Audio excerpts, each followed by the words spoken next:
오늘 우리가 함께 읽은 말씀은 하박국 선지자가 기록한 말씀입니다. 이 하박국 선지자는 주전 6세기경에 활동했던 선지자인데요. 그런데 이 주전 6세기경에 이 당시에 이스라엘은 어떤 상황이었을까요? 당시 이스라엘은 바벨론의 침략을 받고 있었습니다. 바벨론의 침략으로 이스라엘은 온통 폐허가 되어 있었는데요. 이스라엘은 바벨론에게 3번의 침략을 받았죠. 연도를 잘 기억해 보시기 바랍니다. 1차는 BC 주전 605년, 이 당시에 1차 때 다니엘이 포로로 끌려갔습니다. 2차는 597년입니다. 이때 에스겔 선지자가 포로로 끌려갔습니다. 3차는 586년이죠. 이때 완전히 멸망하게 됩니다. 그런데 이 하박국서가 기록된 시기가 언제냐?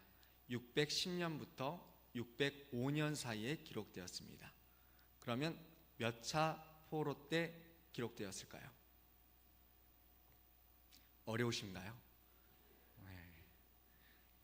1차 때입니다. 1차 605년 때, 최고로 힘들 때 기록되었죠.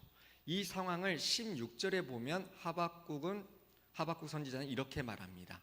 내가 들었으므로, 뭘 들었느냐? 바벨론 침략의 소리를 들었다는 겁니다. 그런데 들었을 때 내 창자가 흔들렸고 그 목소리로 말미암아 내 입술이 떨렸다. 무리가 우리를 치러 올라오는 환난 날을 내가 기다림으로 썩이는 것이 내 뼈에 들어왔으며 내 몸은 내 처소에서 떨리는도다 라고 고백하고 있습니다. 이 바벨론의 침략으로 인해서 하박국 선지자는 극심한 고통을 호소하고 있습니다.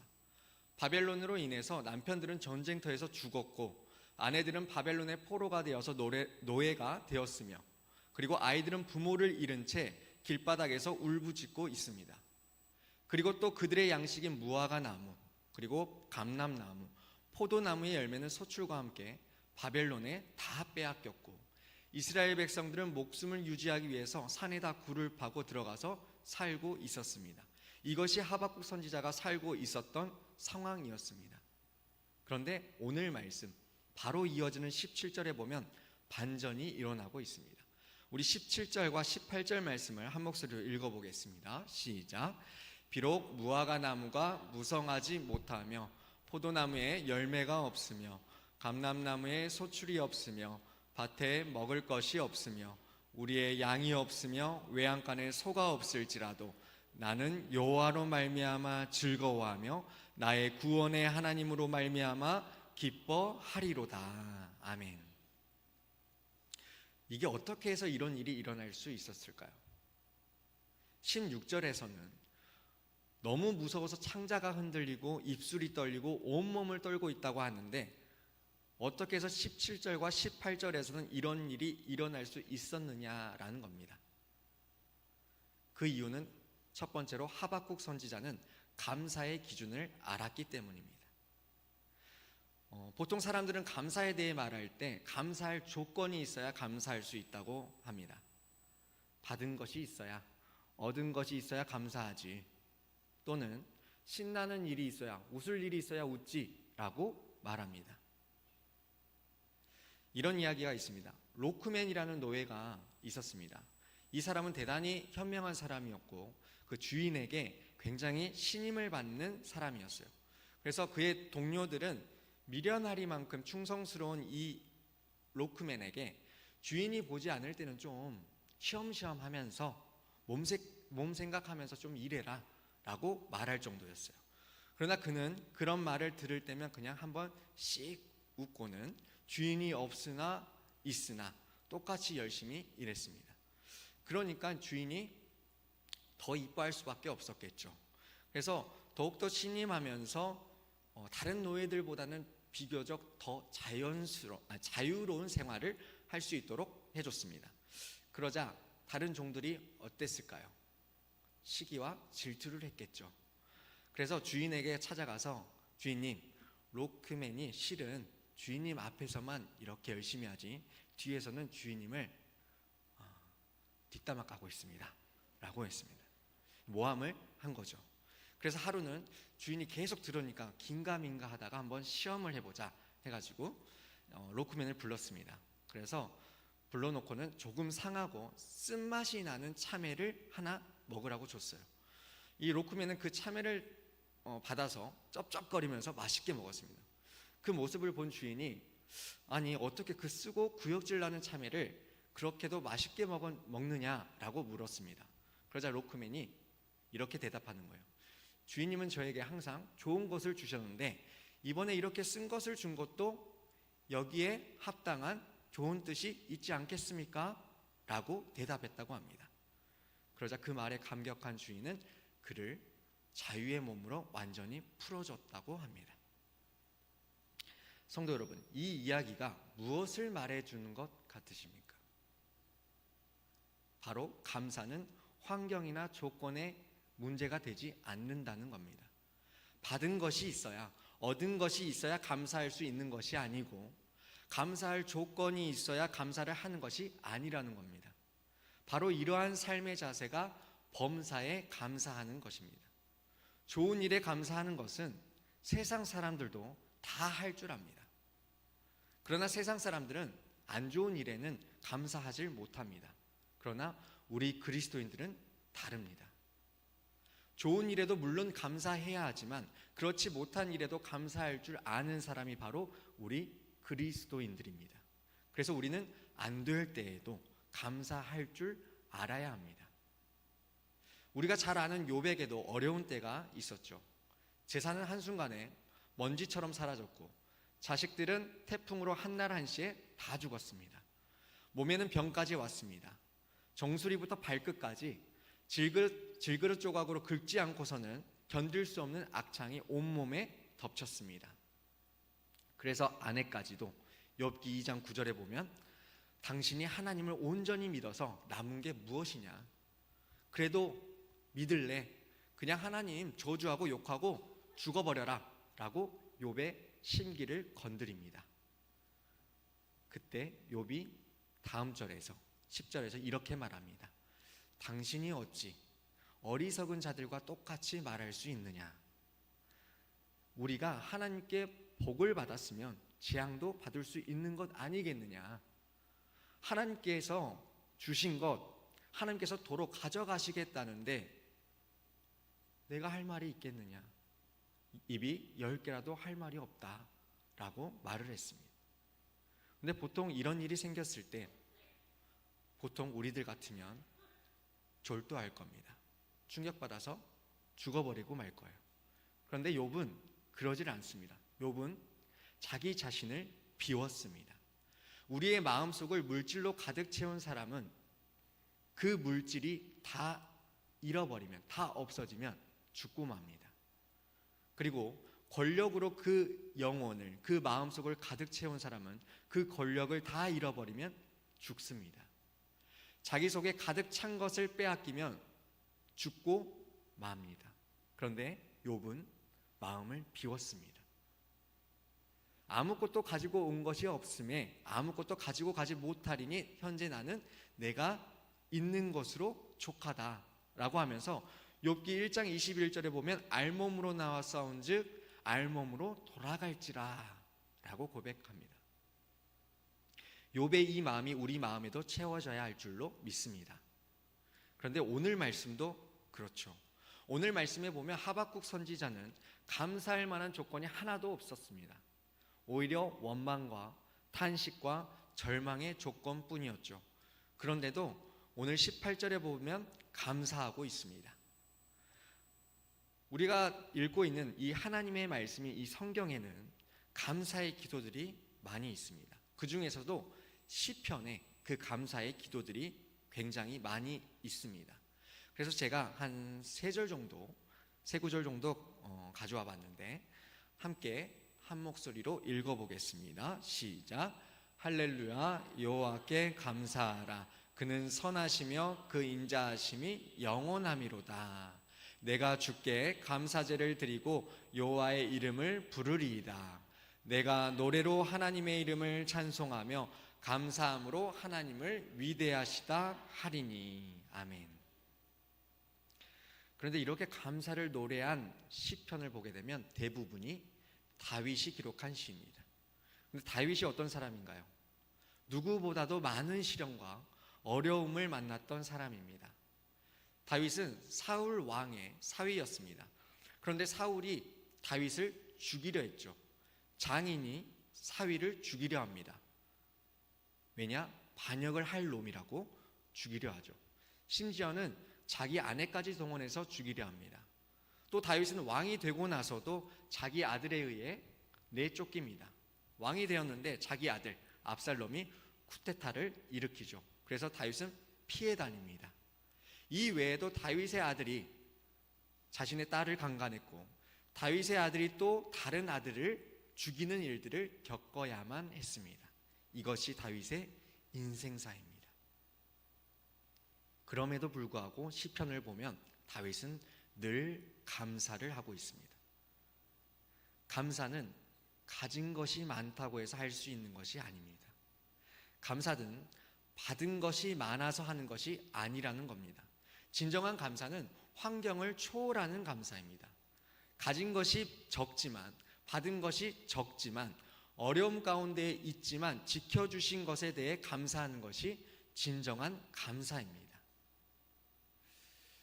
어떤 목사님이 계셨는데 어떤 목사님이 설교를 하시면서 기도 응답이라는 게 무작정 기도만 많이 한다고 해서 기도 응답이 오는 것이 아니라 감사를 해야 기도에 힘이 있고 기도 응답이 옵니다 라고 설교를 했습니다.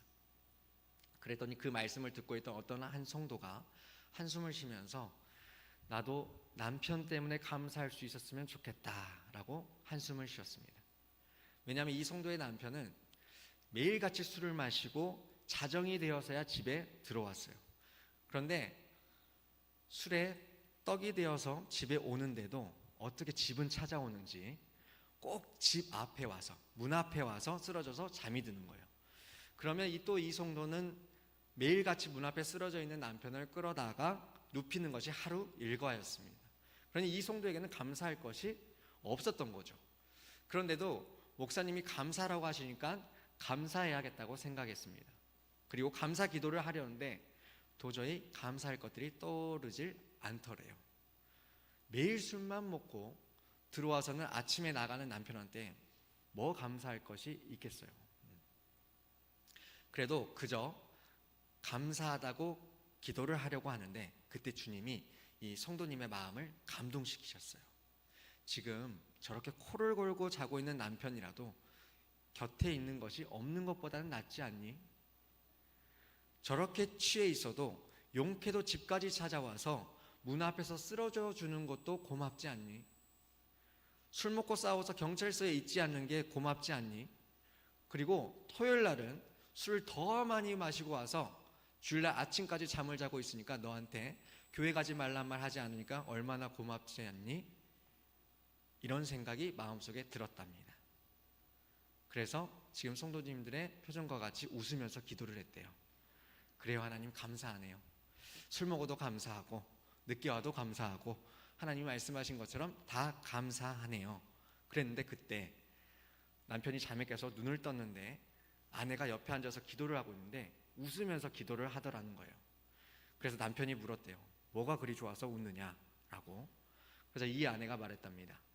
지금 코를 골고 자고 있는 남편이 없는 것보다 나아서 웃고 저렇게 인간인지 분간하기 어려울 정도로 취해도 집까지 찾아와서는 문 앞에서 쓰러져 주는 것도 고맙고 술에 취해 자느라고 교회 가는 것도 반대하지 않아서 고맙다고. 그래서 당신 같은 남자하고 사는 게 감사해서 웃는다라고 말했답니다. 그랬더니 남편이 감동을 한 거예요. 아내 말에 감동을 해버린 거죠. 그러면서 내가 다음 주일부터 교회 나갈게 라고 했다랍니다. 아멘. 그런데 이것이 우연일까요? 이 성도는 그동안 10년 동안 남편을 위해서 기도했습니다. 그런데도 그 기도가 이루어지지 않았어요. 그런데 그날 단 한 번의 감사의 기도로 그 기도가 이루어진 것입니다. 성도 여러분, 감사가 있는 곳에는 기적이 일어납니다. 과연 감사하지 않았다면 남편의 마음이 돌아설 수 있었을까요? 감사했기 때문에 남편의 마음이 돌아선 겁니다. 감사했기 때문에 하나님께서 그렇게 하신 것이죠. 미국 격언에는 한쪽 눈만 있는 것에 서러워하지 말고 장님되지 않은 것을 감사하라는 말이 있습니다. 이 말이 무엇이냐? 잃어버린 것보다는 남아있는 것을 생각하고 감사하라는 말입니다. 이렇게 감사하는 우리가 되기를 원합니다. 크고 작은 일들에 감사하기를 원합니다. 감사가 있는 곳에 하나님이 함께 하십니다. 감사가 있는 곳에 기적이 일어나고요. 감사가 있는 곳에 하나님의 사랑이 임합니다. 그리고 감사의 찬송이 있는 곳에 하나님의 은혜가 임하고 감사하는 삶이 있는 곳에 천국이 임할 줄 믿습니다. 감사하는 저와 여러분이 되시기를 주님의 이름으로 소망합니다. 두 번째로 하박국 선지자가 감사할 수 있었던 이유는 환난 가운데도 감사를 발견했기 때문입니다.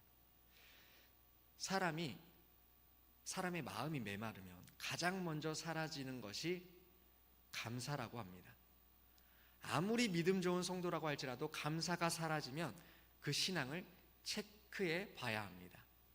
입에서 감사합니다, 감사합니다 라고 하면 이 사람은 성령 충만해 있는 사람이에요.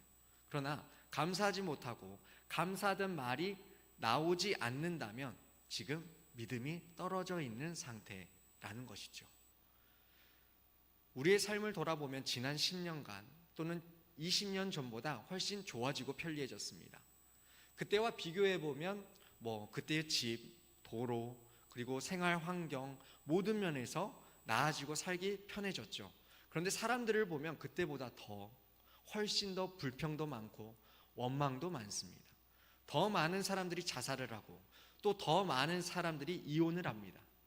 집에서 나가서 노숙하는 사람들도 많고 부모로부터 버림받은 아이들도 더 많습니다. 이것은 우리의 감사가 우리의 환경이나 조건의 문제가 아니라는 말입니다. 우리가 감사하지 못하는 것은 소유의 많고 적음에 있는 것이 아니라 감사함을 발견하지 못한 것에 있다는 것입니다. 옛말에 무식한 도깨비는 부족도 모른다라는 말이 있습니다. 무슨 말일까요? 아무리 좋은 부적을 붙여놔도 도깨비가 무식하면 그 뜻을 알지 못해서 소용이 없다라는 말입니다. 이처럼 하나님께서 아무리 큰 것을 저에게 주시고 좋은 것을 주셔도 그걸 주신 뜻을 모르고 그걸 주신 의미를 모르고 고마움을 모르면 아무 소용이 없다는 것입니다. 오늘 말씀이 그렇습니다. 17절과 18절을 보게 되면 못하며 없으며 없을지라도 나는 여호와로 말미암아 즐거워하며 나의 구원의 하나님을 위하여 기뻐하리로다. 아멘. 이것이 진정한 감사입니다. 감사를 발견하는 우리가 되기를 원합니다. 아직도 우리 주위에는 감사해야 할 조건이 많이 있습니다. 감사할 조건들을 찾아보는 이번 한 주간이 되기를 바랍니다. 세 번째로 하박국 선지자가 감사할 수 있었던 이유는 감사의 시간을 알았기 때문입니다. 성도 여러분, 우리의 일생 중에서 가장 행복할 때가 언제라고 생각하십니까? 가장 행복할 때. 사람들은 대부분이 돈을 많이 벌면 행복할 것이라고 꿈을 가지고 살아갑니다. 그래서 다음에 행복해지면 감사해야겠다라고 생각을 합니다. 그래서 많은 사람들은 그 날을 위해서 오늘을 희생하기도 하고 인내하기도 합니다. 그러면 그 날이 되면 정말 행복해집니까? 목적했던 대로 그 돈을 다 벌면 기대했던 만큼 행복해지는 걸까요? 저는 그런 돈을 벌어본 적이 없어서 잘 모르겠는데 주위에 돈 많은 사람들을 봐도 똑같이 불평불만하고 살아갑니다. 그래서 우리가 목적했던 대로 돈을 벌면 기대했던 만큼 행복해질까라는 것은 그냥 기대일 뿐입니다. 그런데 그렇다고 해서 우리 기독교가 가난을 장려하고 있는 것은 아닙니다. 가난하다는 것 그 자체는 별로 덕될 것도 없을 뿐더러 생활에 쓸 것을 얻기 위해서 끊임없이 싸워야 한다는 것도 역시 행복한 것이 못 됩니다. 그러나 중요한 것은 행복을 가져오는 것은 물질에서 오는 것이 아니라 관계 속에서 온다는 것입니다. 진정한 행복이란 게 내일이면 찾아오는 것도 아니고 또 소유에 있는 것도 아닌 것이죠. 대지라는 소설책이 있는데 이 대지라는 소설에 보면 이런 이야기가 나옵니다. 이 왕릉이라는 주인공이 있는데 이 왕릉이라는 주인공이 남자가 농사를 짓는데 매년 흉년이 드는 거예요.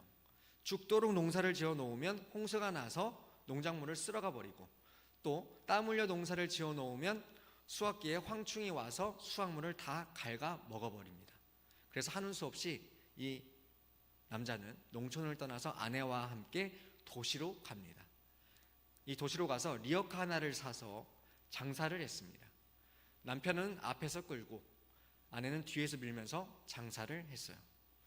이렇게 땀 흘리면서 그날을 고생하면서 살았는데 이렇게 고생스럽지만 부인은 그 생활에 매우 만족해하고 행복해했습니다. 남편과 함께 있다는 것이 행복했고 그리고 많진 않아도 땀 흘린 만큼 돈을 벌 수 있다는 것도 즐겁고 그리고 그날을 그렇게 살아가는 것 자체가 행복이었습니다. 그런데 몇 년 후에 이 부부가 많은 돈을 벌게 된 거예요. 그리고 그 많은 돈을 가지고 다시 고향으로 내려와서 땅도 사고 집도 사고 잘 살게 되었습니다. 그런데 문제는 여기에서부터 시작되었습니다. 이 남편이 땅을 사고 큰 집에서 살고 잘 살다 보니까 이제 눈길을 자꾸 다른 곳으로 돌리기 시작했어요. 하루는 첩을 하나 데리고 와서는 첩을 안방에 앉히고 부인은 부엌으로 내보냈습니다. 어디 사방에서 주여가 나오는데 그러니까 부인은 이 부뚜막에서 앉아서 밥을 먹는 신세가 되고 말았어요. 그러면서 부인이 이렇게 말을 하는 거예요. 그때가 좋았는데 남편은 리어카를 끌고 내가 뒤에서 밀던 때 남편과 그런 관계일 때가 좋았다는 것입니다. 성도 여러분, 다시 한번 묻겠습니다. 우리가 일평생 살아가면서 가장 행복한 때가 언제라고 생각하십니까? 그날은 바로 오늘입니다. 물론 생각 같아서는 내일이 오늘보다 더 나을 것 같고 내년이면 더 좋아질 것만 같지만 그날이 되어도 마찬가지입니다. 왜냐하면 우리의 행복은 우리가 가지고 있는 것에 있지 않기 때문입니다. 우리의 행복은 우리가 가진 것에 있지 않고 우리와 함께 하시는 하나님께 있기 때문입니다. 그래서 감사는 내일 하는 것이 아니고 내년에 하는 것이 아니라 오늘 이 시간에 해야 하는 것입니다. 이것이 진정한 감사입니다. 우리에게 오늘이 있음에 감사하는 우리 모두가 되기를 원합니다. 그렇다면 왜 우리가 감사를 해야 할까요? 먼저 우리가 감사를 하면 나에게 놀라운 변화가 일어나기 때문입니다. 감사한 만큼 내 삶이 행복해지기 때문이에요. 한번 옆에 앉은 사람들을 한번 쳐다보시면서 생각해 보시기 바랍니다. 여러분은 옆에 보시면서 옆에 감사하는 사람이 있으면 좋겠습니까? 불평하는 사람이 있으면 좋겠습니까? 네, 감사하는 사람이 있으면 좋겠죠. 그러면 다시 한번 질문 드리겠습니다. 만약에 다들 미혼이라고 하신다면, 미혼이라고 생각을 해보세요. 그런데 앞에 두 사람이 있습니다. 한 사람은 원망만 합니다. 그런데 다른 한 사람은 늘 감사합니다. 그러면 누구와 결혼하시겠습니까? 네. 1번 원망하는 사람, 2번 감사하는 사람인데, 목사님, 제가 결혼을 해보니까 결혼을 안 해도 될 것 같습니다 라고 3번을 선택하시면 안 됩니다. 보기는 없습니다. 네. 방금 성도님들께서 말씀하신 것처럼 감사한 사람과 살면 행복하죠. 초가삼간에 살아도 감사하는 사람과 살면 행복합니다. 그런데 구중궁궐에 살아도 불평하는 사람과 살면 하루하루가 피곤하고 불행해집니다. 제가 드리고 싶은 말씀이 무엇이냐? 환경이 중요한 것이 아니라는 것입니다. 환경이 중요한 것이 아니라 사람이 중요하다는 것이죠. 그렇다면 우리는 이 둘 중에 누가 되어야 할까요? 옆 사람을 행복하게 하는 사람이 되어야 할까요? 아니면 불행하게 만드는 사람이 되어야 할까요? 당연히 행복하게 하는 사람이 되어야겠죠. 우리가 먼저 행복 바이러스가 되시기 바랍니다. 피스메이커가 되시기 바랍니다.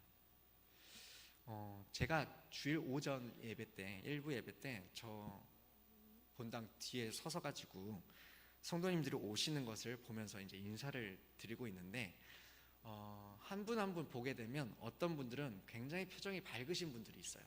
표정이 밝으셔가지고 웃으시면서 인사를 하시는 분들이 있는데, 어떤 분들은 아침에 뭘 잘못 드셨는지, 아니면 배가 아프신 건지, 아니면 아침 대바람부터 싸우고 오셨는지 모르겠는데 오만 인상을 다 쓰고 오시는 분들이 있어요. 또 강대상에서 이렇게 설교를 하고 보면 되게 밝은 표정을 지으시면서 끄덕끄덕 하시면서 설교를 들으시는 분들이 있어요. 근데 그런 반면에 어떤 분들은 어디 잘하나 보자 하면서 이렇게 뚱한 상태로 쳐다보시는 분들이 있습니다. 그러면 제가 누구를 보고 설교를 할까요? 네, 웃는 사람 보고 하겠죠. 그래서 제가 혹시나 설교할 때 쓱 지나가다가 본인은 멈추지 않고 그냥 쓱 지나간다, 그러면 자기의 얼굴을 한 번씩 보시기 바랍니다. 네, 말씀을 맺겠습니다. 감사의 종류에는, 우리가 하는 감사의 종류에는 세 가지가 있다고 합니다. 첫 번째로는 because 감사입니다. 때문에 감사라는 것이죠. 이것은 무엇이 이루어졌기 때문에 감사를 드리는 것입니다. 그래서 이것은 동물의 감사입니다. 애완동물이나 가축들도 밥을 주면 감사하죠. 그래서 때문에 감사는 동물의 감사예요. 그래서 이런 사람들은 주인의 손만 보고 있습니다.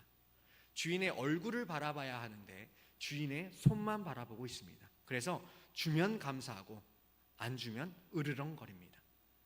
그래서 무엇이 이루어졌을 때 하는 감사는 동물이 하는 감사입니다. 그리고 두 번째로는 if 감사입니다. 뭐뭐 하면 감사라는 건데, 이것은 give and take입니다. 주면 감사하겠다는 감사입니다. 이것은 보통 대부분의 사람들이 하는 감사죠. 많은 사람들은 받아야 감사하다고 합니다. 받은 것이 없으면 감사하다고 안 하죠. 그래서 사람들 중에는 받은 것이 없어서 감사하지 못하는 사람들이 많습니다. 이런 사람들은 지난 6개월을 돌아보니 감사할 것이 별로 없어서 감사하지 못하는 사람들입니다. 지난 6개월 동안 먹고 산 것도 하나님의 은혜이고 아프지 않은 것도 감사인데 더 좋은 것이 없으니까 감사하지 못하는 것입니다. 그리고 마지막으로 세 번째는 in spite of 감사입니다. 이것은 그럼에도 감사입니다. 이것은 감사할 조건이 없어도 감사하는 것이죠. 어려운 일이 있어도 먼저 감사하는 것입니다. 이것이 그리스도인들이 하는 감사입니다. 이것이 오늘 하박국 선지자가 한 감사입니다. 오늘 말씀에 보면 하박국 선지자는 여러 가지 어려움이 있었습니다. 백성들은 죽었고 포로로 끌려가고 있고 나라는 폐허가 되고 나무에는 열매가 안 나고 그마저도 다 빼앗겼고 우리가 볼 때는 감사할 조건이 눈 씻고 찾아봐도 없습니다. 그런데도 즐거워하면서 감사하고 있습니다. 그런데 왜 하박국 선지자가 감사할 수 있었을까요? 어떻게 이런 상황에 감사할 수 있었느냐라는 겁니다. 그것은 바로 여호와 하나님을 만났기 때문입니다. 주님이 함께 하셨기 때문이에요.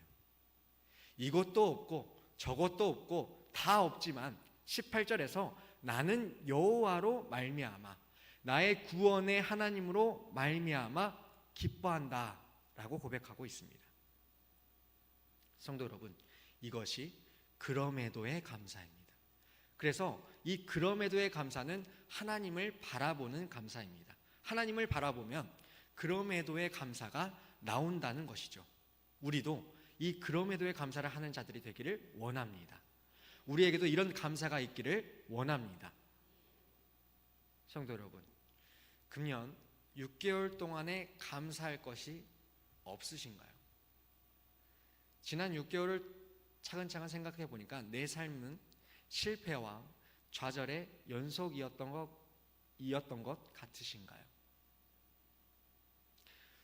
우리는 내일부터 한 주간을 맥주 감사절 주간으로 지키려고 합니다. 이 맥추절은 하나님께서 지켜주신 것에 대해 감사하는 절기죠. 지난 6개월 동안 지켜주신 이 하나님의 은혜에 감사하는 절기라는 것입니다. 우리가 지켜주신 은혜를 생각하는 우리가 되기를 원합니다.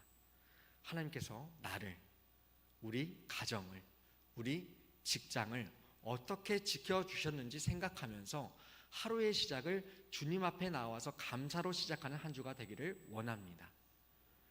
나의 지난 6개월이란 시간이 무화과 나무가 무성하지 못했지만, 포도나무에 열매가 없었지만, 감람나무에 소출이 없었지만, 여호와 하나님 한 분으로 인해서 감사하는 우리 모두가 되기를 원합니다. 이것이 진정한 감사고, 이것이 보다 더 높은 차원의 감사고, 이것이 그리스도인의 감사이자 그럼에도의 감사인 줄 믿습니다. 우리에게 이런 감사와 기쁨이 넘치기를 주님의 이름으로 축원드립니다. 우리 함께 기도하겠습니다. 우리 시간 오늘의 말씀 붙잡고